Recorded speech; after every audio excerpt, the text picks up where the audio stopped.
In this lesson, I will explain to you negative or inverse of a matrix and order of matrix. Both are very simple.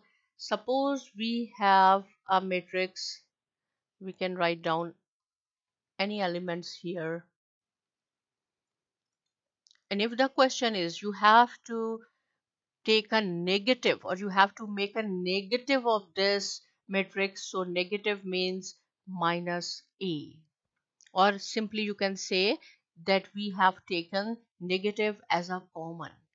So whatever elements you have in the matrix, if those elements are positive, make it negative. If it is negative, make it positive. So simple. So see, if there is no sign, it means it is the positive sign. So make it negative. This is negative 4, make it positive 4. Negative 8, so write down 8 or positive 8, both are same. There is no sign, it means this is positive, so it will be negative. So simple.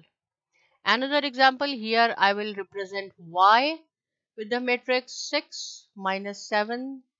Here I will write down negative 5, 4, negative 3, negative 1.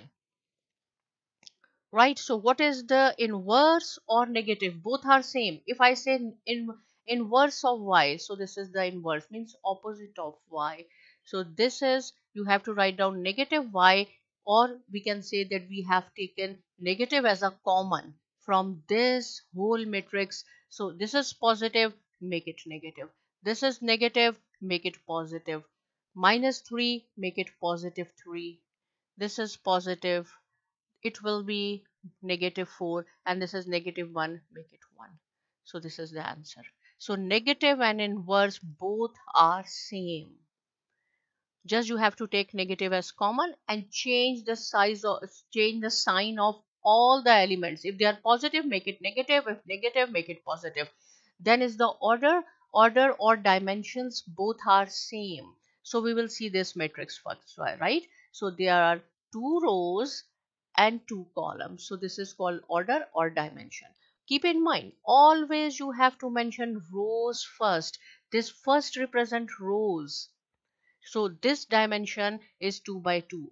Here this is, see, 2 rows and there are 3 columns. So the dimension is 2 by 3.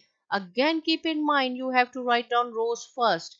This represents rows. If you will write down column first like this 3 by 2, your answer is wrong, because the first one represents the rows and there are only 2 rows. So rows by column. Right, so in this lesson you have learned how to take the negative or inverse of a matrix and order of matrix. If still you have any question, write down in comment section, but please do not forget to subscribe to my channel Saima Academy, and thanks for watching.